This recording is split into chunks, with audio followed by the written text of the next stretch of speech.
All right. Are you recording?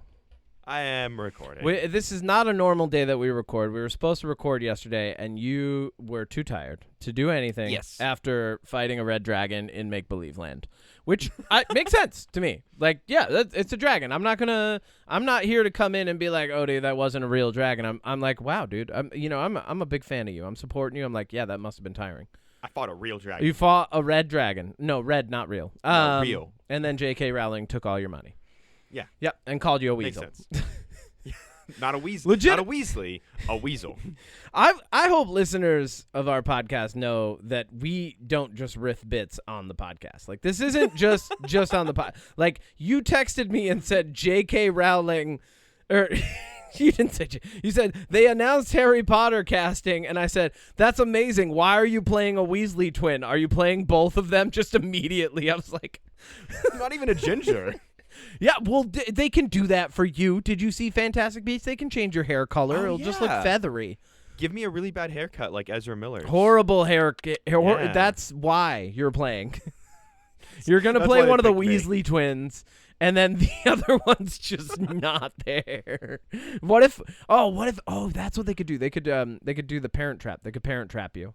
Yeah, it's me playing both of them, but I'm never on screen with the same one. Like, it just pans over. Yeah, just pans a little bit to where like, the one's out of screen. Every time they go to show the other Weasley twin, it's a slow pan. And it's just you smiling at the camera. Or it's like really bad rotoscoped where it's me making the same like facial expression. But like next to each other, just being like, oh. And the best part is they're like, you're a Harry Potter expert, so you know this. Totally. They're the comedic duo, right? So their comedic timing is completely on, but the whole point of the comedy this time will be for one to make a joke and then for there to be an awkward pan. And the real joke will be the running joke of the awkward pan to the other Weasley twin played by Odie Matthews. Yeah, it'll be great. It's going to skyrocket my career.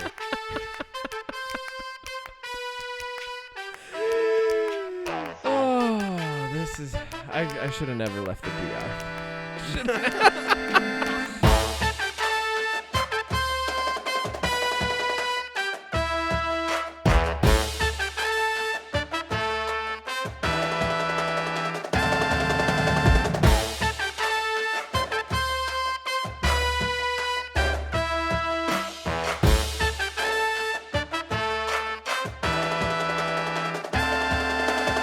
All right.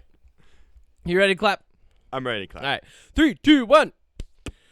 Bienvenido a un otro episodio nuevo de UnPop Podcast. Yo soy Capitán Kevin Minor. He, him, todo es siempre conmigo. A todo es. Hola, mi llamo es Odie. We're doing the Weasley twin bit now. This is the bit. All right, this is what we're gonna do. We'll both play the Weasley twins. All right, so I'm gonna introduce us as the Weasley twins in the beginning of this podcast. All right, welcome to another episode of the UnPop Podcast. I'm one of the Weasley twins, played by Kevin Minor. He, him, todo el siempre. With me, as always, is. I'm Odie Matthews. I'm the twin that's getting shot. Oh no, I'm dead. Spoilers. We didn't even get the pan over in time. You died off screen. Not because you weren't present. They pan over, I'm not there because I'm dead. He died off screen. Oi, avada kedavra, mate. Crucio. All right. Welcome back to another episode of the UnPop Podcast. We're very, very, very much unhinged. I got just 1 hour of sleep on my entire travels across the ocean to come back to the United States. Just came back from a week off. Odie did a wonderful job substituting in. Was supposed to record this weekend, but fought a red dragon instead. Yeah. Yep. Well, I was going to record on Saturday, but then I was like, I could record a podcast. Yep. Right? Or you could. Or I could go see 2 movies at the theater. Which is good for a podcast. Is good for a podcast. Great. So, And then I called you and said, why don't we just record later on Sunday? And you said, I can't. I'm fighting a dragon.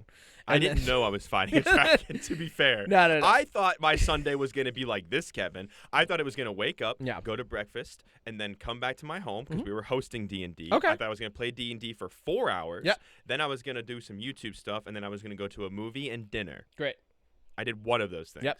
You played D&D for 8 hours. Yeah, I didn't even go to breakfast. That's a job. See, I don't like that. Like, if either. anybody was like, can we stay extra for this? I'd be like, no, I blocked this out for fun time with you guys. D&D to me is like, it's more of like a cooperative play date where we've all agreed to play the same video game, but the video game's in our heads. Yeah. That's it. It's like when you sit down to do a raid for Destiny. Yeah. At some point, you're like, okay, I've done this too many times. Yeah. I'm yeah, done. yeah, It's not fun. Yeah. You know? Yeah, I can't Yeah. vault a glass again, guys. Sorry, I can't vault Sorry, a guys. glass. I know we can do it in a half an hour. No, with your We friend won't, who's though. never done it with us before? No, I'm definitely out now. I'm you not know? sharpening. Like, No, I'm not sharpening. yeah, it's like no. If you're introducing even one variable to this scenario that has not been prepped, no, not happening. I'm glad we didn't because I was very delirious when I got home yesterday. I thought driving home was going to do me the favor that I would be extra productive today when I got up, and I like had that in my mind. I was like, I'm gonna wake up, I'm gonna be so productive. I was so exhausted when I fell asleep last night. I cannot tell you when I fell asleep. I can tell you that I woke up and the audiobook for The Way of Kings by Brandon Sanderson was still playing, and it was talking about something. I'm like, all right, we're way too far. We're not at this part yet, and I turned it off and I fell back asleep, and then I woke up and I felt drained, man. This morning, like, I'm finally just getting my energy back. If we had recorded yesterday, I would have just been a babbling mess. You would have gotten nothing done. You would have been like, I don't even have a co-host. That's every podcast, Kevin. Oh, true. All right, so let's get into it then. We got some news this week. You've been best paying news. attention to all the news this week. What's going on? Yeah, baby. It's the UnPop news coming at you fresh and hot from the command deck of the SS Marlon Brando. Let's see what this week had in store. Okay, so I'm going to be honest with you. I grabbed silly news. Oh, I like silly news. That's fine. Let's throw in the silly news. Come on. There's a yeah, lot of, throw it in. and Throw so it in. I love You mentioned this. you have some anime news, so I do have a figured little bit of anime news. What we would do is I have a piece of anime news, and Okay. then we can do your anime news, Okay. and then we'll do the rest of my news. Yeah, And yeah. then I'll tell you about some movies I saw. I love that. Hit me. Okay. Do you know the character Light Yagami? Yeah, from Death Note, classic character. He's classic. he's a sociopath. He's a bad guy. Mhm. You find out over the course of you're rooting for him at first. You're like, yeah, this guy's got a pretty good idea. And then by the time it's done, you're like, we always knew it would go this way. Like, Do you know the character of SpongeBob? absolutely love SpongeBob. Phenomenal. Okay, what if I told you that Light Yagami and SpongeBob are wearing the exact same outfit? That's true. Mhm. Yep. That's my news. That's true. He has a red tie and a brown suit and a white shirt. Mhm. Yes. Yep. Very much. That is his classic getup. Black shoes. The only thing SpongeBob is missing is the blazer. Well, he takes it off when he goes to fry cook. He hangs it on the coat rack. Oh, okay, cool. So what yeah. you're saying is Spongeogamy is the character Spongeogamy. that we've been rooting for who died all those years ago. I feel like And Yagami SquarePants if is you the one. Yagami SquarePants, okay, Yagami SquarePants would actually be a sick show, right? Because here's the thing. All right, so Death Note, famously an anime about a kid, a high school kid who gets given the power to kill anybody he wants to, decides he's basically going to Dexter people from afar by writing their names in this book and giving them heart attacks. And then someone else comes along and they're ethically and philosophically opposed to this person, and they're like, actually, I got to stop you because you're the murderer now. Who do you think would be L if it was Yagami SquarePants? Who would be L? Would it be Plankton? No, Would it be P? It would be The eccentric, lovable character P? I think his name would be. What's his real name? Plankton? No, L. I forget. I don't know. I think it'd be like. I know that's a crucial part of the plot, but no, I don't know. I'm like, because you can't really do a funny name with just one letter. So like, You I don't know have to how- make it the moniker. Like it has to be. Here, okay, what character in SpongeBob would play this character eccentrically and correctly? oh, Sandy Cheeks, You think Sandy Cheeks would be L? because That she knows makes karate and she loves to beat up SpongeBob. There we go. That's perfect. See, we're already writing the show. I think this would be a funny take. I think it would also be it would bring some much needed levity to Death Note. It would bring some much needed darker, more dramatic feel to SpongeBob. We should do it. He writes a name in the book. Yep. A Krabby Patty shows up at your door. But we and have it may or may not be poison. But we have to do it live action, and it has to be like Wolfhard. And it has to be like C-list actors. All dressed up as characters from SpongeBob, reenacting the plot. As Light Yagami. Jennifer Coolidge is Yagami SquarePants. Willem Dafoe is Ryuk again, but it's Mr. Krabs. Yes. So it's just Willem Dafoe with like fake crab hands and like a little red makeup on his nose, like just. And fucking Michael Caine is L. That's perfect. Have you used a notebook yet, me boy? All right. So that was your news. That was your news. That was my anime news. That's not news. Yeah. So now it's your turn. I thought you had real news for me. In the anime world, here's the news that I have. Moonrise just came out on Netflix. It is an anticipated anime. I don't know much about it other than the Earth and the Moon are at war. So kind of like a little sci-fi a la The Expanse kind of going on there. I think that is a really awesome idea for an anime. I've been leaning into anime ever since Orb sort of took over my consciousness.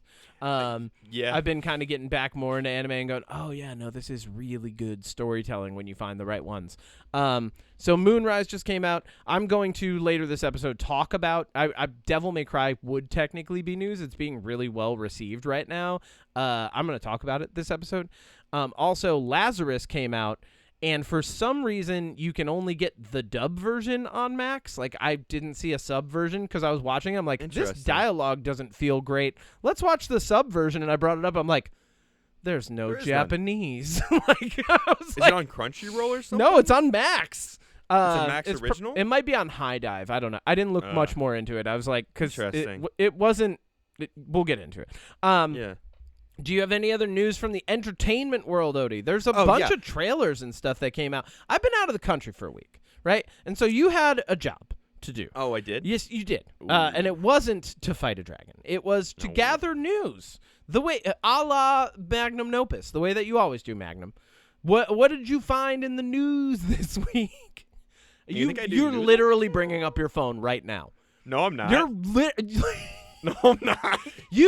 You had a whole week to gather news on anything. You could have said Liam Neeson is Minecraft movie is the biggest movie of the year so far, by the way. I did write that down. What is it? Minecraft movie is the biggest movie of the year so far. It's like shattering records. You haven't seen it yet, and you need to. Yeah, but no, I don't. You need to. No, did you see it? Yeah. Okay. Well, I'm gonna go how see it about again. this? I'm going to talk about 2 anime. We're not talking about Daredevil till this weekend. You're going to talk about the Minecraft movie. That's what we're talking about today. Minecraft movie. Because when did it come out? 2 weekends? Did it come out when I left? Yeah. The weekend, okay. So it came out when I left. Weekend. It's been out for a week. It's shattering records. Okay. Well, here's the quick little bit of news I have, real quick. Crouching Tiger, Hidden Dragon has a show in the works from Amazon. No. I did write that down. Pass. I thought you would love that. No, I don't like that. It's a good movie. We can leave it alone. No, we need a show. We need him to crouch and hide and be a dragon every episode. No. 8 episodes, hour and a half each. We do not need this to be a show. It's perfect as like a 3-hour movie. If you had said mini-series, I would be like, okay. Okay, but it might be. We just know it's a show, but I guarantee he doesn't. I bet this will be one of those shows where they don't really fight anybody until like the end of the 2nd episode or something. If it's longer than 3 episodes, I hate it already. All right, pass. Keep going. And the last little bit of news that I grabbed because I did fail at my job. Yeah, thank you. All right, cool. Employee of the month is me this month. There's 2 employees on this ship, and it's pretty easy to beat me. One day I do want to let you know it's easy to beat me. I'm going to take down your picture. I'm going to put up my picture on the ship right now. Fine. Yep. And then you can get it back easy because I'm not going to do as much work as I want you to do next week. Okay, if I convince you that the Minecraft movie is amazing, can I have my picture back up on the wall? No. No, I get it this week. Okay, I'm going to have Hollywood I'm employee of the week. Hollywood's going to come kick you in the shins. Hollywood, we're playing in the next room. Get out of here. You little rascal. So, stunt category.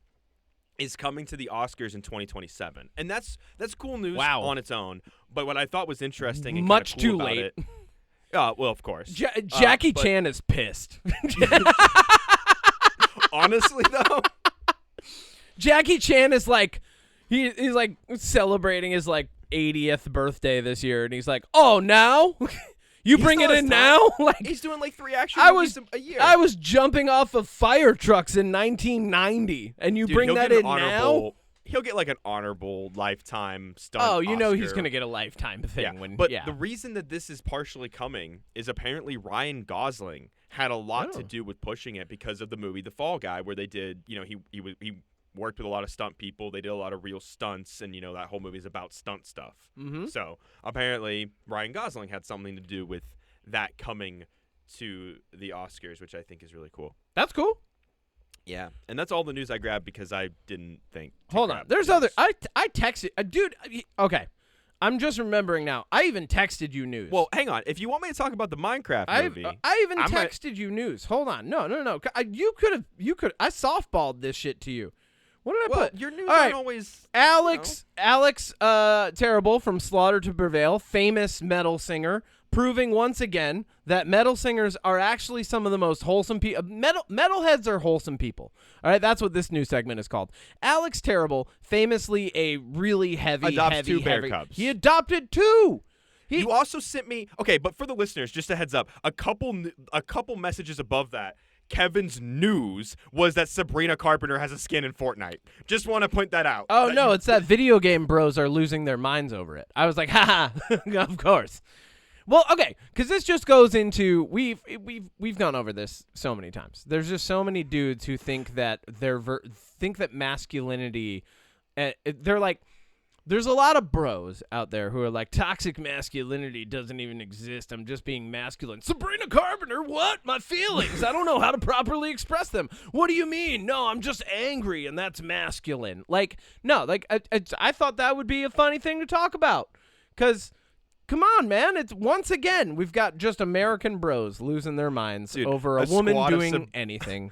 a And squad of Sabrina Carpenters gritting on people in Fortnite Dude, is kind of funny. and you though. know, half of them are like 5-year-old girls. Like they're not or like it's 14-year-old boys that are trolling. just- Yeah, just playing as Sabrina Carpenter and like like some kid just like mows you down as Sabrina Carpenter next to like a, I don't know, Mr. Skibbity toilet head, and then rolls off, and you're mad that the Sabrina Carpenter skin was there. Like that's funny to me. The world is funny. This is the type of absurdity that's keeping me alive today. Is that? That's what I Well, let like, me- because let me tell they're you- just gonna like, it's 2 kids and they just run off there like, Skibbity your mom, like like Skibbity your mom. like, and some dude's like, Sabrina Carpenter, oh, like, Well, okay then. If you really want some wholesomeness, let me tell you about the Minecraft movie. hit me. Okay, and then I'll wait. save my other movies for my jams. Odie 'cause they were Matthews all went to good. the movies this week. Odie Matthews at the movies. I went to the movies a lot this week. Tell me about the Minecraft movie. I did a double feature this weekend again. That That's was really a fun. lot. I do those like every couple months. Couldn't gather some news. Yeah, I was too busy watching entertainment, Kevin. What You did couldn't Jason get news, Momoa do in the Minecraft movie? That's what I want to know. Hit me. He's your favorite character. I guarantee it. Oh, I'm sure he will be. I love Jason Momoa. Did he have Yeah, fun? he's- Did he have Okay, fun? Was yeah, he having so fun? Here's the thing. Yes, 'Kay. everybody in this movie clearly was having a good time. And I want to make sure I say this up top about the Minecraft movie, because I think it's really, really important when you have a discussion about the Minecraft movie. It is objectively, as a movie, every piece that makes it up, the writing, all of it, it is bad. Mhm. Now, if you look at it through the lens of, this is a movie about Minecraft, and it should be absurd, and it should be stupid, and a lot of it should be nonsense, Mhm. it's a masterpiece. Hell yeah. Like, honestly. Okay. The more Hit I think me. about the Minecraft movie, the more I like it for all of the wrong reasons. Really? So here's the general gist of like what the movie's about. Okay. Steve, aka Jack Black, Yes. is Oh, he's Steve? Yeah, he's Minecraft Steve. Oh, okay. So Oh, yeah. it He says that in opens- the trailer, doesn't he? I am Steve. Sorry. Now, I do know a lot of people have issues sometimes with the way Jack Black like announces things and like like flint and steel. Like he does a lot of weird like emphasis on like all the wrong letters or words or whatever. But I think in this role, Jack Black being the most Jack Black he can actually really fits. Yeah. Because the way I look at it is, well, I'll get to it. So the movie opens with young Jack Black. He wants to go into the mines. He's not allowed to go in the mines. So he grows up. Wait, and then he literal goes in the mines? Yeah, like literal mines. Like human mines. Like human Okay. mines. This takes place in Idaho. He wanted to be a canary in a coal mine. It takes place in Idaho. Oh, great. We love Idaho. We've been in there. a town. Yeah, we do. I've been to Boise. Boise! And Moscow. But the whole thing takes place in this like town, or everybody lives in this town where the whole economy is based around a potato chip factory. Okay. That makes sense. That tracks for Idaho. Yeah, right? Like, yeah. Tracks, so, baby. Yeah, Steve is a little kid. He wants to go in the mines. There's a big sign that says no kids allowed. So when he's an adult, he goes back to the mines. He mines until he can't mine anymore. He finds the portal. He finds like a cube and a little thing it goes in. And when you put them together, it activates the portal to the Minecraft world. Whoa! Right, so he goes to the Minecraft world, and he's like... It's literally, he crafts the Minecraft portal. Basically. He crafts the Minecraft. Okay, cool. Yeah. We've already got the title. We did it. Yeah. All right, cool. And so that's it. That's the whole movie. He spends all this time in the Minecraft world, right, doing Minecraft things, and then there's an evil pig, and there's an evil pig. I don't know like anything about Minecraft the game. I also don't know shit about Minecraft. I've played it like a handful of times. I don't like it. Not my kind of game. What is this? Is this a stand-in for Donald Trump or something? Is there a metaphor here, or is it just an evil pig? No, it's just an evil pig. Oh, okay. She's just an evil pig who wants... She wants to just take over the Minecraft world, and she can't. Where's she from? She's in the Nether. Is she from a world of pigs? She's in a. So there's a Nether realm is another like world within the Minecraft world where everything is like lava and fire and it's bad. That sounds cool though. Yeah. Okay. Yeah, it does sound cool actually. Yeah. You get probably nice and moist all the time. Yeah. With all the heat. The Nethers. Yeah. She's from the Nethers. All right, got it. So then our lovely cast of characters is Jason Momoa is playing Garrett the Garbage Man Johnson. Garrett the Garbage Man so Johnson. Here's why his name. Right. So when I found out his name was Garbage Man, I thought he was going to be an actual garbage man. Yeah. He was a world video game champion for this co-op arcade game that he played by himself. And so there's this really funny scene where he's playing the game, and it's clearly just Jason Momoa moving his fingers as fast as he can over the buttons. I love it. It's just really stupid. I love it. So he is stuck in the 80s as this like big video game champion, or 90s or whatever it was. Okay. Because I don't know when this movie is set. I don't know if it's modern day. I don't know if it's like in the early 2000s. So he's in the 80s or 90s. Well, he's like that's when he's stuck. Like he still is stuck in this whole I'm the video game champion. Look how cool I am. But really, Kevin, he's a loser. Oh. Yeah, he's that guy who peaked in video game high school. Yep. Okay, got it. Yeah. Keep going. So he owns a video game shop that he needs money to save. That's his whole like deal. Because no one goes to physical stores. Yep. Okay. Girl. So it's modern day. The lady from Peacemaker. Okay. I can't remember her name. She blonde lady. Is no, the black lady. Oh. Yep. She's in this. She's a real estate agent who also has a mobile zoo as a side hustle. Okay. And then you have the two kids, which honestly, like, the kid characters are probably the weakest part, which is interesting for a kids movie. But the sister, Danielle Brooks is her name. Yes, that's her. All right, cool. And then we've got Emma Myers plays Natalie. Sebastian Eugene Hansen plays Henry. Henry's the son, or the brother. Yep. So their parents are dead, and the sister gets a job working the social media for the chip factory in Idaho. Yep. So she takes her brother out there to start over. And what's so weird about that is she looks like she's 14 and he looks like he's 12. So I'm like, how are you taking care of this child when you're a child? Yeah. Now that we've set up all the cast, basically they all, through a series of events, Henry is a nerd. He's a loser too. He's a weirdo. Okay. Right? And he's super smart and he wants to be a rocket scientist. So at his first day at school, he builds a jetpack and it crashes into the giant chip factory and causes issues. the garbage man, Jason Momoa's character, finds the portal elements to go into the Minecraft world, and through one thing or another, they all end up going into the Minecraft world. I'm not going to really get into the details. It doesn't really matter. They all of our lovely bunch of characters meet up and go into the Minecraft world where they meet Steve. And from that point on, the point of the movie is quite literally Steve has a pet wolf that he wants back because the evil pig is going to kill it if he doesn't give her the portal to help her get out of the nether realm. What? So Steve's whole thing is he's working with our ragtag group of people from the real world to get the portal because he needs to give it to the evil lady to get his wolf back. Okay. Now, that plot point lasts all of 5 minutes. Okay. And this is where this movie is really hard to talk about. Nope. Oh. Everything in this movie happens once, and then it's never brought up again. This is from the director of Napoleon Dynamite, who also did Nacho Libre. Oh, so, cool. Like, there's this moment, and I think people from Napoleon Dynamite specifically would definitely appreciate this. Jared There's Hess. a moment.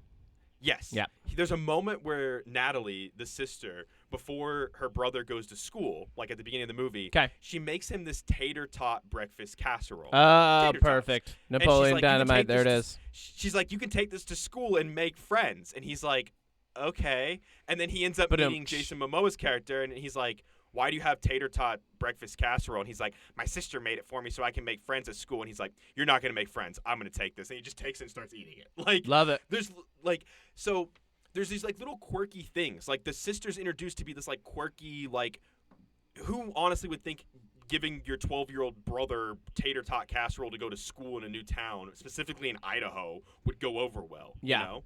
Who wrote And this? so, like, all of these little character, like, niches and, like, quirks that these people have, they last, like, one time. Mm-hmm. Like, Henry's whole deal is he's super creative. I mean, he literally builds a fucking jetpack in the real world. Yeah. But you know what he crafts in Minecraft? What? He crafts one thing, and that's it. And what? It's a tater tot gun. It's a gun that shoots tater tots. That's it. That's it. That's the thing he crafts.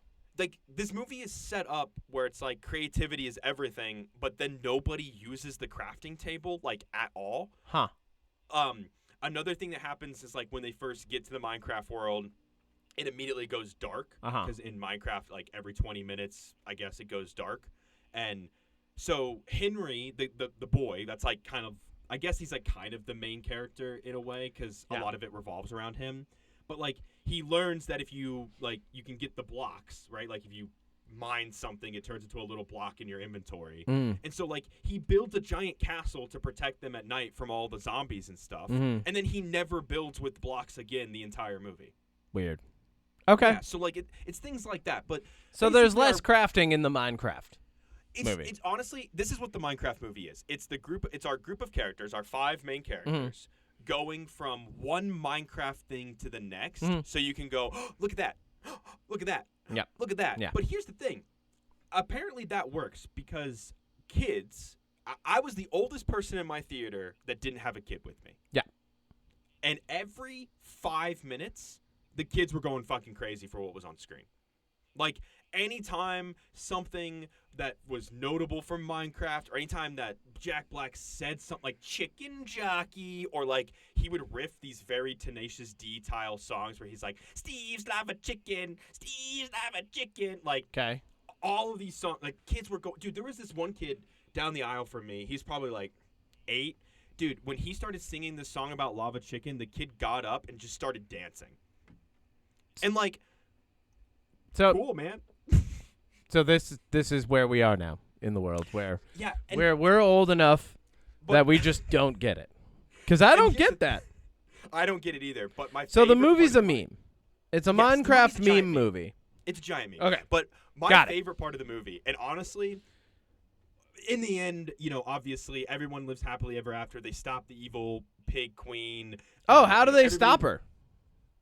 They just beat her up a little bit. Oh, actually, how they do it is. Okay, hold on. All right. I have one question for you. Then we'll do garbage, bad, fun, good, or great. Right? Yeah. In the actual description for this, because I was looking this up as you were talking about it, The plot, it says, struggling doorknob salesman Steve breaks into a mine full of to fulfill a childhood dream. Is he a doorknob salesman? Okay.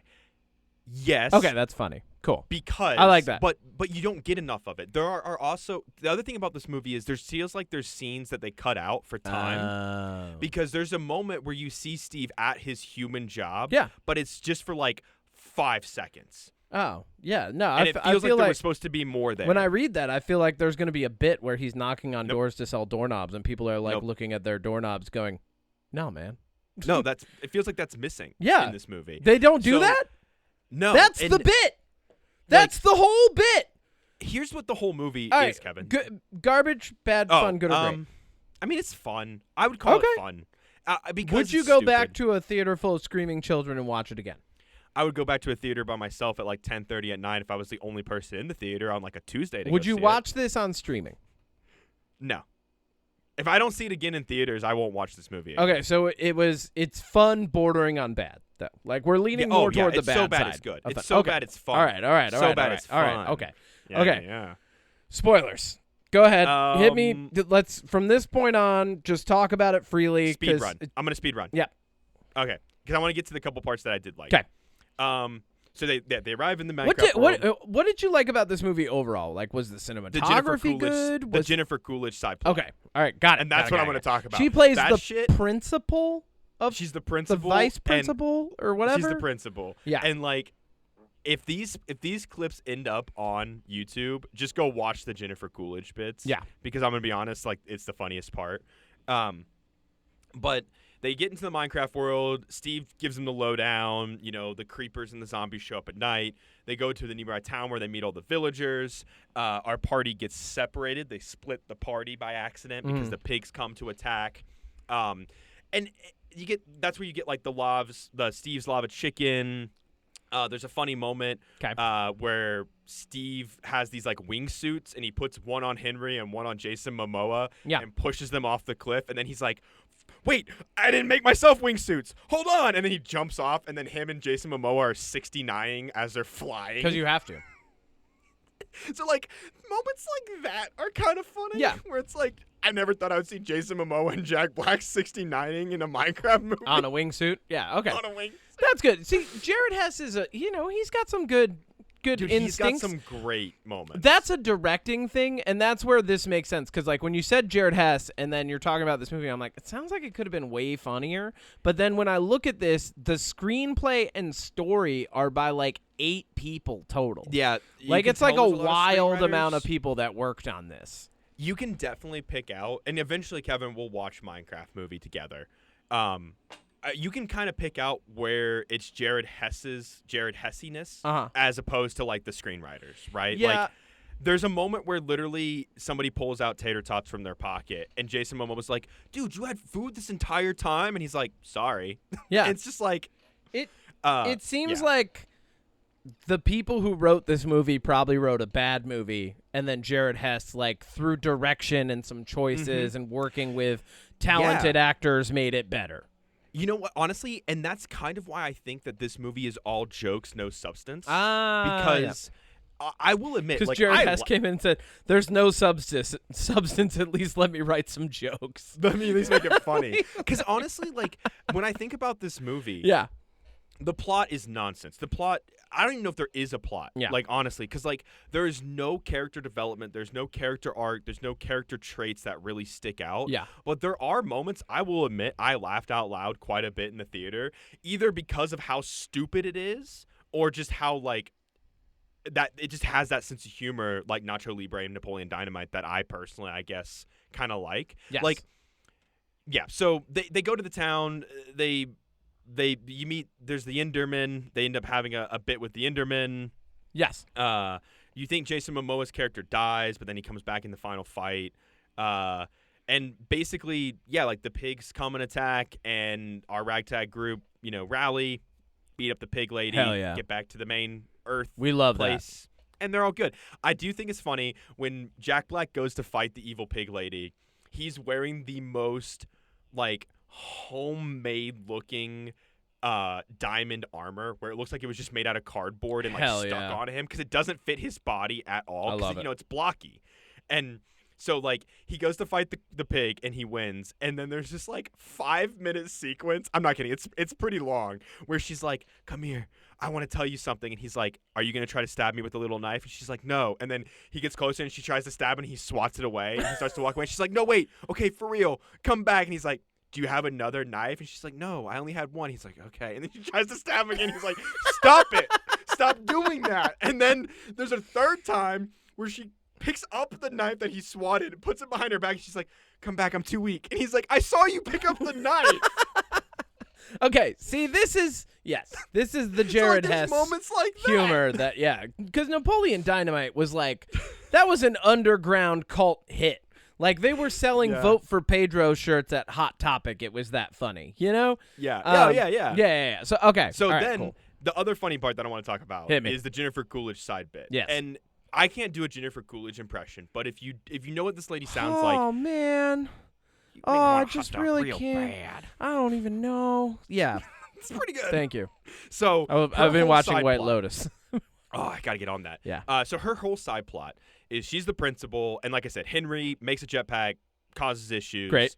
And I keep bringing up the fact that he made a jetpack because this kid made a jetpack, In the real and world. then they do nothing with that. In the real Like, world. In the real world. He made a Like, jetpack. what the fuck? Anyways, and it works. But so her whole character, when she's talking to Henry at the school, she's like, "I'm divorced, and my ex-husband doesn't love me, and like I'm lonely, and I'm sad." And I Oh, don't so know what she's I'm her doing." character from White Lotus. All right, got And it. so when we cut back to her periodically throughout the movie,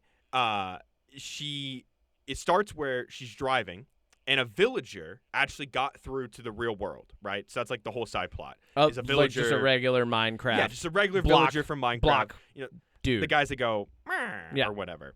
And so she hits him with her car, and then her Whoa. entire side plot. Does she kill him? No, Oh. she takes him to dinner to make up for it. And her whole side plot is how she's slowly falling in love with this villager. And then at the very end, the villager is voiced by Matt Berry. Oh, I love that. That's So great. she's like, Wait. when she hits him. Do they go back? How do we get Matt Berry's voice? Do they go through the portal? Like, do it? It's a post credit. Oh, okay. He's You just can actually look up that scene on YouTube right now. okay. Great. I will. So but when she hits him with the car, and I was probably the only person to laugh, and this was Yeah. the best part, is during the side plot of Jennifer Coolidge, that's when I heard the adults laughing. Oh, So I was like, okay, this is for yeah, us. that's not a meme. So she hits him with the car, and she's like getting slowly closer and closer to him. And now keep in mind, the villager's head is fucking massive because he's a block man. And she like gets really close, and she's like touching his giant Squidward-esque nose, and she's just like, "You have a really big head." And then it just cuts. Oh my god. And then like later on at dinner, she's like, "You're such a good listener," and he's just like sitting there with like deer in the headlights. Like, this guy clearly has no idea what's going on. Like, he was basically kidnapped. Yeah. And she's like, "I just feel such a connection to you," and he's just like, Love it.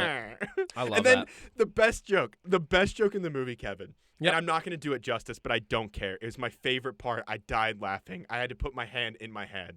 Like, Hit me. they're at dinner and they're having dessert. There's dessert in front of her and the villager, and the waitress comes up and she goes, and it's the way that the waitress says it. She goes, "Is he finished?"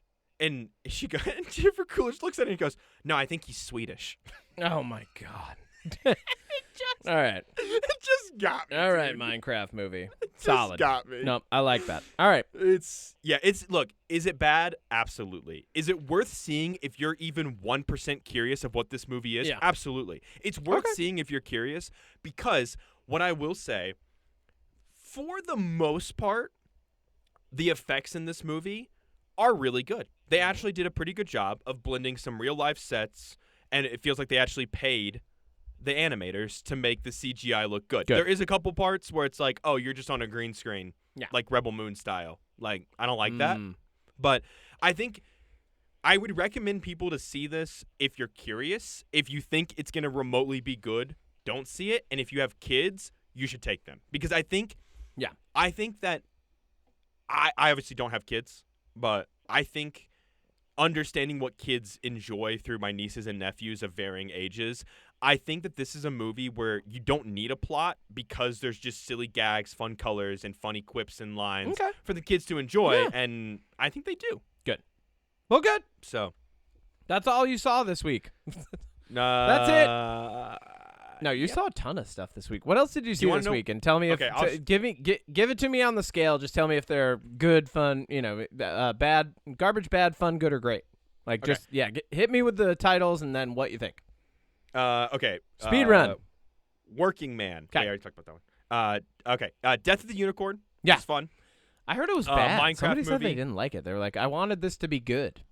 I thought it was fun, Yeah, but also it was the fine. cast. It's the cast. I Oh, mean, okay, good. Will right. Poulter, Jenna Ortega, and Paul Rudd are just really fucking funny. Okay, good. I saw The Amateur, which is the Rami Malek, Lawrence Fishburne, John Bernthal movie where he's a CIA person that works behind the scenes and he goes to take out his wife's killers. Yeah. Mr. Robot Sold Out is what I'm calling is that movie. Yes, and this is a good movie. Yeah. That I'm telling everybody you should go see it in theaters. Okay. Because it's one of those movies you see once and then you never see again. Okay. Because once you know everything that's going on, it's one of those. Okay. I saw the movie Sacramento, which is Michael D'Angelo, I think is his name. Okay. He's the guy everyone around our age or a little bit younger. Well, you're would not know telling me him. if these were. Oh, right, no. So good, fun and good so far. Yeah, Okay. I'm just giving you a little idea about the movies. Yep. Michael Angerano is his name. Mm-hmm. He did this movie with Maya Erskine from Yep. Blue Eyed Samurai Okay. and Mr. and Mrs. Smith. We like Michael that. Cera and Kristen Stewart. And I really like this one. It's about kind of life in your 30s, where you at, what's going on, Are best they in friends that Sacramento, California? the whole thing is about a road trip to Sacramento. Oh, nice. I From really Southern like this California or Northern? one. LA. Okay. And I can understand why it's not getting the best reviews. I personally loved this one. I think it's great. Yeah. It reminds me very much of A Real Pain. Okay. With Culkin and Eisenberg. Yep. So very, very good. Great is what it gets for me. All right. Heck yeah. It's definitely up there this year for movies with me. Well, you can I really definitely loved it. drive to Sacramento in one day from LA. for I sure. will admit that the That's the a road short trip part by the way. is That's not the far. road trip. It's only about 20 minutes of the actual movie. Yeah. It's really more about. This movie's really good about anxiety in your 30s. Like you hit That's the really what Bay it's about. Area by San Francisco, and you've only got another hour and a half, baby. You just you shoot Should we up go through now? wine country. You come pick me up, and then we just go up there. All right, there we go. Yeah. All right, cool. And then the last movie. Oh my God, there's another. Wow. Wow. The No last wonder movie you I were saw, tired. It wasn't the dragon. You conquered a movie going week. Jeez. There was a movie with Pedro Pascal called Freaky Tales about intertwining stories in the 80s. And I mentioned this because off air I mentioned to you that Pedro Pascal isn't in a lot of good movies, it seems like. Yeah. He's in a lot of stuff, but he's not in a lot of good stuff. And you could add this to the list of things that wasn't very good. Okay. I would call it bad. Freaky Tales with Pedro Pascal. Not good. Yeah. That's all I saw. You mentioned to me that Pedro Pascal isn't in a lot of good things. I would say he became popular for playing the Red Viper on Game of Thrones, right? Yeah. Like that was his breakout role. He was already like in his later 30s, early 40s. Like he was older already when he plays this role. And then now we're getting him in like some cool things, right? Like Last of Us. Mandalorian, Last of Us, Fantastic Four. Mandalorian, Last of Us, Fantastic Four, and then The Unbearable Weight of Massive Talent, right? That's a good one. That's a great one. It's phenomenal. Even if those are just the ones that we remember Pedro Pascal for, like, that's sick, dude. Like, he's got a good crushing record. It. Yeah. I mean, don't get me wrong. He's got a great record. I just saying, like, I saw Gladiator 2 over the last week. I just watched it at home. Oh, yeah, I know. And it just, like, yeah. I just still feel haven't like seen Gladiator 2. Like, I'm It's- fine not seeing it until Don't. somebody goes, let's watch it. I love this movie. I've told you about this. Like, if somebody shows me a movie that they love, and then, like, I'm watching it with them, and, like, it's actually, like, them loving it is enough to make me enjoy it for the one time we watch it, fine. That's great. Yeah. Fair. Yeah. All right, cool. Tell me about your anime. Well, okay, so one other little bit of anime news. And this is a funny bit, because Neon Evangelion, or Evangelion Neon Genesis. Neon Genesis Evangelion. A fucking wild name. Is an anime that gets over-analyzed year over year. There are YouTubers who have dedicated hours upon hours to over-analyzing this show. A really funny quote has resurfaced from an interview with the creator of Neon Genesis Evangelion, where he literally says Evangelion is often described as philosophical, but in reality, it's not. It's pretentious. And I love that the show, he even says, like, it was meant to look deep but not be deep. And it just kind of, like, I loved reading that, and I the article, like, you don't have to read much more than that to know that, like, a creator has come out and said that this thing that people adore so much and have, like, delved so deep into that they've, like, extrapolated. Like, there's whole theories about, like, Christianity and Evangelion, right? Like, and it's in the name. Like, a lot of the naming mechanisms kind of just harken to a deeper meaning and philosophy and life and rebirth and what's the meaning of life and purpose and, you know, divinity versus fate and, like, all these different things. And it just goes to show you that, like, as viewers, oftentimes we're finding more than the creators ever intended, right? Like, and the thing that we build up very often is not exactly what was, like, initially thought of when being portrayed. And I would even go so far as to say the best creators are just creating things, right? And so, like directors, you know, Jared Hess comes in and, you know, we're talking about how he improved the Minecraft movie. Maybe he actually didn't write any of that. Maybe he just, like, came and was like, this is a paycheck. Who knows? But, you know, when we're talking about stuff like that, we like to think that we have an idea of what's going on. But as, like, viewers, we kind of don't. Like, we're stepping in after the fact and taking this in and going, you know what I see is, and then, like, sometimes we collectively agree enough that there becomes a narrative around a film, you know? Yeah.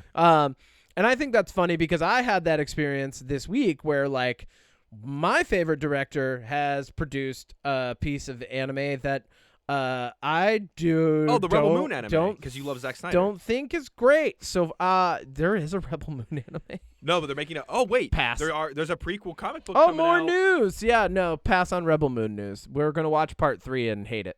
No, we're not. It's going to be a hate watch. We're going to watch it.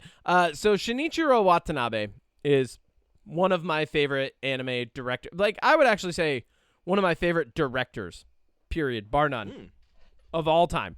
To give you an idea, and I'll run through just, like, his filmography real quick. 1994, he directed Macross Plus, which is, like, a classic. Anybody who loves anime, they know Macross. It's the fighter jets, it's robots, it's awesome. Oh. Yeah, Macross Plus from 1994. This is a classic already. Cowboy Bebop comes out in 1998. People everywhere love it. It's phenomenal. I know some people who maybe don't like it as much. That's fine too. Samurai Champloo, literally my favorite anime ever, 2004. Shinichiro Watanabe. Kids on the Slope, 2012. And to give you an idea, Macross Plus is like fighter jets, space robots, humanity, war commentary. Cowboy Bebop is kind of about nihilism, like what happens in space, what it's like when humans start reaching out into the stars. Samurai Champloo is a short, like, encapsulated tale about 3 different people learning what it's like to discover themselves as they go on a journey looking for a samurai who smells like sunflowers. Joke's on them. Sunflowers don't smell like anything. Kids on the Slope is about a bunch of kids learning how to play jazz together during a really important time in their lives. Space Dandy comes out in 2014. It's literally the spiritual precursor to Rick and Morty. That show is like I cannot, if you like anything weird and funny at all, Space Dandy. Can't recommend it enough. It's amazing. Terror and Resonance also came out in 2014. It's 11 episodes, and it's about 2 kids attempting to send a message to the world with acts of terror that have no body count. Amazing. Absolutely. Like, it's phenomenal. Like, I know that sounds like a lot. It is. And so there's these 2 kids that are, like, attempting to not kill anyone while committing acts of terror to raise. You have to see it. Carol and Tuesday comes out in 2019. Big social commentary on, like, AI, music, pop culture, how we consume things. It's amazing.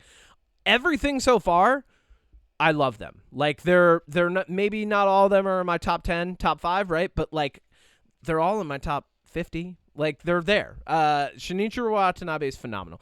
And then I watched the first 2 episodes of Lazerus last night because we didn't record. So I was like tired and I was like, let's just turn something on. Oh, look, Lazerus is out. This is not good. This is and I'll probably still end up watching every single episode because there's parts of it that are good. Here's the concept. Basically a guy who is like evil, who was the evil Dr. Fauci / Keanu Reeves is the way that I can describe this guy. He comes out with a drug called Hopna. Hopna in the Jewish language, and the reason that I highlight what it is in Hebrew is because in the beginning when they're talking about Hopna, there's a dreidel spinning, and Shinichiro Watanabe does a really good job of like layering things so that you can figure it out. Hopna means to point something in a direction, right? So he creates this drug called Hopna. It essentially is like a cure-all for suffering. It's imagine like a mood stabilizer that everybody can go on so that nobody needs to do drugs or anything like that anymore. It's a miracle drug. So this guy, I forget his name right now, but he creates this miracle drug called Hopna, and then everybody in the world's taking it. And then one day he just disappears for like 3 years. And then he comes back. His name's Dr. Skinner. And he disappears for like 3 years. And then he comes back and he goes, hey, yeah, so humanity's fucked up and we're pretty much going to kill ourselves. And what's the point of even having humanity around if we're just going to like lead ourselves into extinction anyway? By the way, everybody who ever took Hopna, which is like everybody in the world because it was a miracle drug, he's like, you're all going to die in 3 months. And that's the beginning. Like, and there's a lot of really, I can see where they were going with this. Like, the concept for the show is amazing. They're like, all right, cool. Well, how do we stop ourselves from going extinct in 3 months? Because this guy's a psychopath. And so the movie or the show picks up in 2055 when he's said, hey, by the way, everyone's going to die in 3 months. Right? Yes. So the main characters feel like this whole thing feels like, this is how I think, you know how I say should have been an anime? Mm-hmm. There are some things that shouldn't be animes or any, like this. I was texting you. I was like, this feels like a Netflix heist film. You know, it feels comic book. Yeah, it's not great. The main character, and here are I'll give you my criticism first, and then I'll give you the redeeming qualities, and then we'll get into a better anime. But so criticisms. Right off the rip, everybody's just dropping one-liners in that really cheesy way. Not in a self-aware way where it's like, oh, haha, that was fun and funny because like you recognize that I'm watching this. But more so like it seems like they were trying to make all the characters cool. You know, like there's like a kid who's like, well, I guess I don't need to go to school anymore, and like announces it to his teacher in the class. He's like, I don't see the point of going to school anymore if we're going to die in 3 months. Also, I'm a genius. You know, like, but they're like hitting you over the head with who the characters are, you know?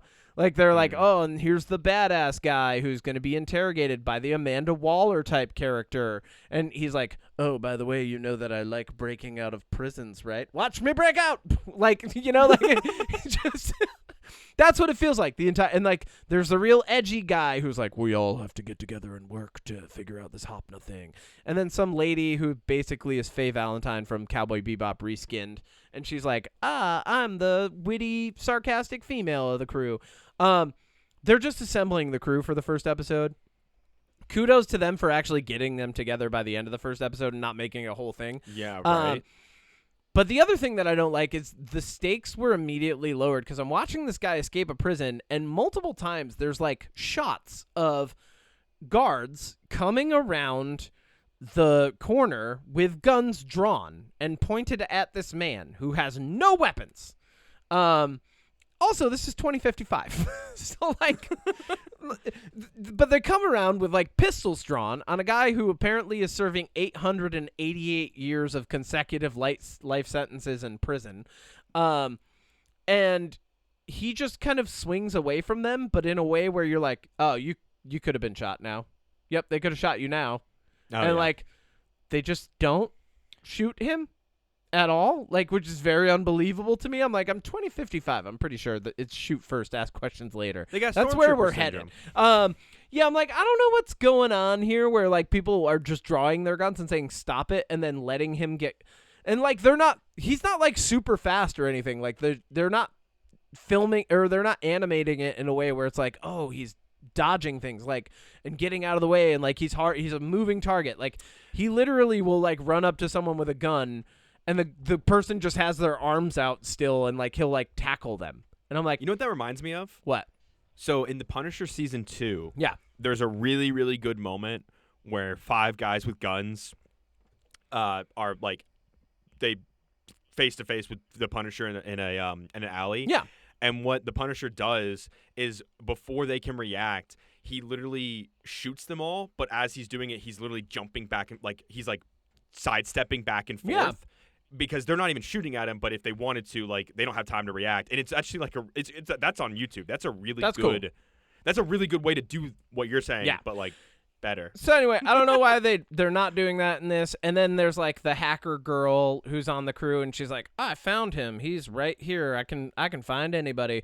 And in that chase scene, they're kind of like painting the world, and there's eventually drones chasing him, and somebody chases him to the edge of a building, and he jumps off and grabs a drone, and then the Faye Valentine character electrocutes his neck and is like, "You're coming with us. You're on the crew now." Redeeming qualities, the soundtrack is impeccable. It's the same people who did Cowboy Bebop. It's phenomenal. A lot of great jazz. I'm loving the scenes. The animation is insane. It's so good. Like, it's beautiful to watch. So I can kind of overlook all of the bad lines. Like, and they're bad lines because like you can tell there's a difference between writing a line that's like cheesy but fun and writing a line that's bad. Like, it's like it's Marvel-fied. They've been Marvel-fied. Yeah, There's a lot of quips in Marvel. Some of them work, and some of them don't. I was actually going to put it this way. Like, if you go back and you watch Fast and the Furious 1, right? You're like, oh, haha, yeah, that's a cheesy one-liner. Yeah, all right, cool. But then you watch, like, the latest Fast and Furious movie, you're like, oh, Vin, that's not good. Doesn't work like, the same. No, yeah, exactly. This feels like later Fast and Furious writing. You know, it doesn't feel self-aware.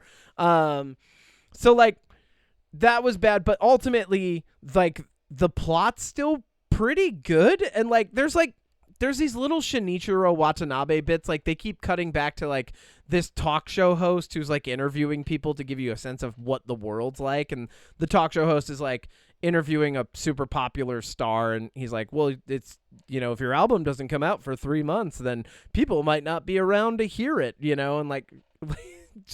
But then, like, they're interviewing the gardener of Dr. Skinner, and he's like, he used to have a dog. We buried it in the backyard, and, like, and everybody's like, wait, what? What the fuck is going on? So is, like, the plot to stop this guy from... Okay. Dr. Skinner shows back up, and I wrote down, because I was, like, writing notes so that I could talk about this. I wrote down, this guy basically said, I'm going to end the world unless you play hide and seek with me. Like, he's like, you have to come find me. And I'm like, wait, what? Like, so wait, is this tag? Is this manhunt? What are we doing here? Like, he's like, yeah, humanity's doomed, and here's all the philosophical reasons. But if you find me... You're going to be all right. And this is only dub, right? I only saw the dub. I have not seen... I haven't done much more looking into this. I'll be honest. I was kind of like... It was not impressing me enough, so I was just like, okay, whatever. It's on Adult Swim, I guess, which is why it's on Max now. We'll see. We'll see how it is. It's I'm going to check it out. It's fine. I might put it on in the background. It's fine.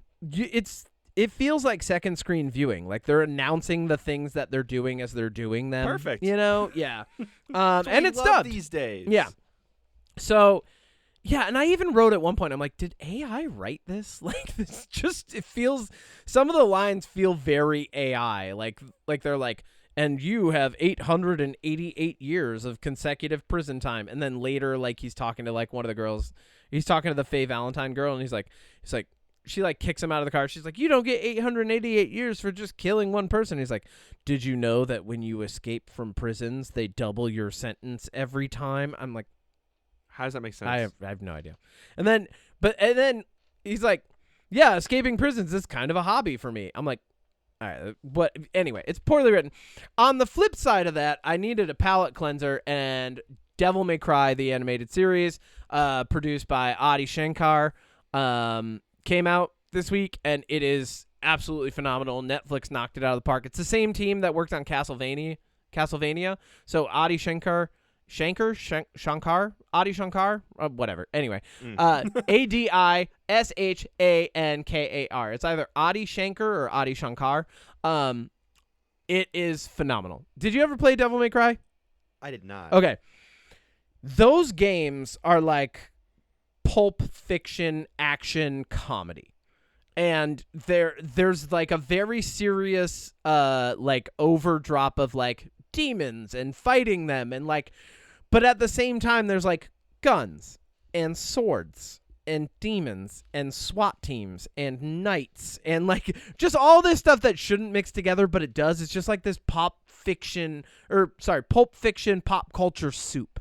And then you have a character who I can only describe as being like a more palatable version of Duke Nukem. You know, like he's like making jokes and he's self-aware. He's like I'm like a superhero, like, you know, but like in a more endearing and fun way. Like he shows up first in this show, and like one of the first things he said is like, normally I'd have a really cool one-liner prepared for this. Like, and I'm like, oh, all right, this is where we're going. This is cool. But like they knocked it out of the park. The theme song is by Limp Bizkit. Everything that's played so far is like, well, I mean, like at first I'm like, Limp Bizkit, and I was like, oh yeah, no, actually this works. Like, but it's not like it's the song Rollin' by Limp Bizkit, which is just like it's fucking hilarious. Yeah. So here's the plot to Devil May Cry, and I'll give it to you from the beginning because the intro sequence is actually amazing.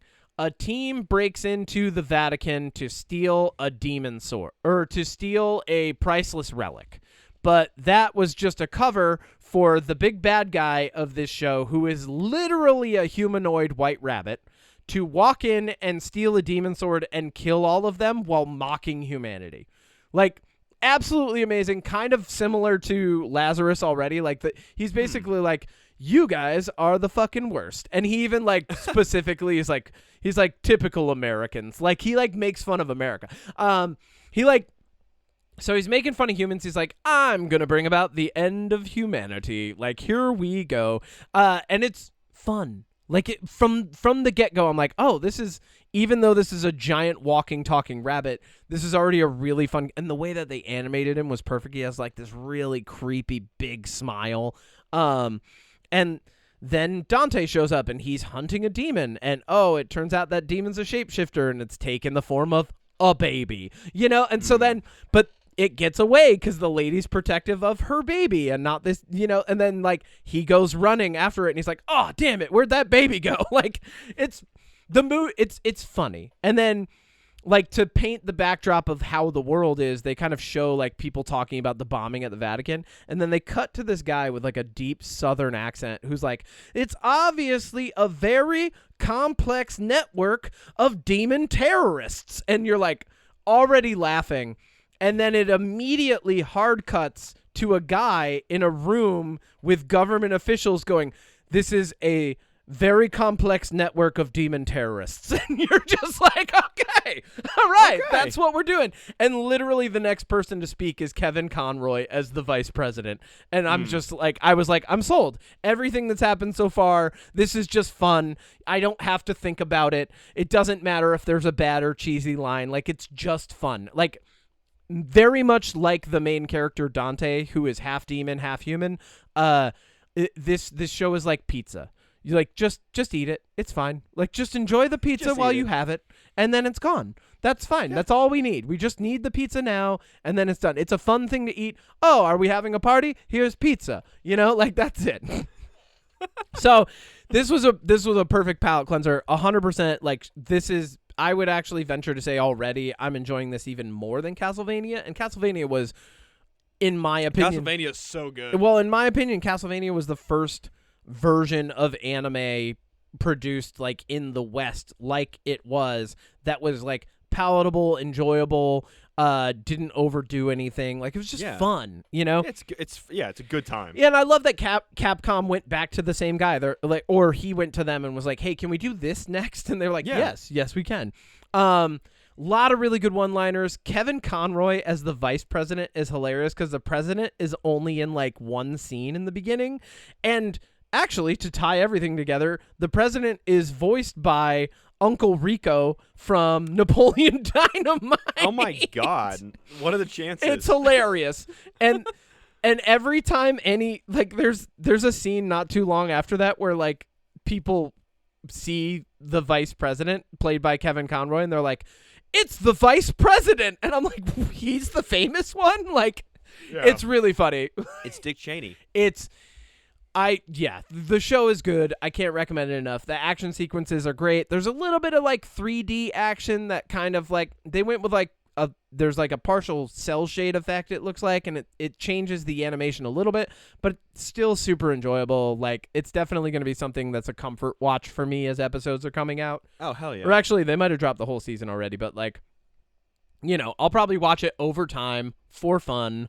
And I can't highlight enough. Like, there's a scene, I think it's like episode 3. There's a scene where like they're doing the convoy of vehicles and like they've captured Dante and like the villain, Mr. White Rabbit, is just up on a building shooting a rocket launcher at them. And I'm like, yes, this is perfect. Love it. Love it.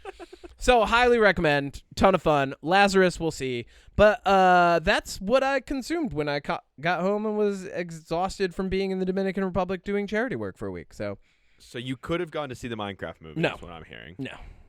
No, I absolutely could not have.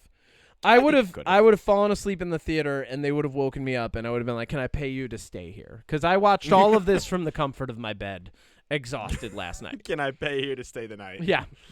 What's your jam this week? I kind of gave you mine a little bit. I'll make mine. Do you have a jam this week? Yes, I will make mine a little quick because it's almost lunchtime. And I got a yawn. Kevin. My jam is Joe's new album, The Crux.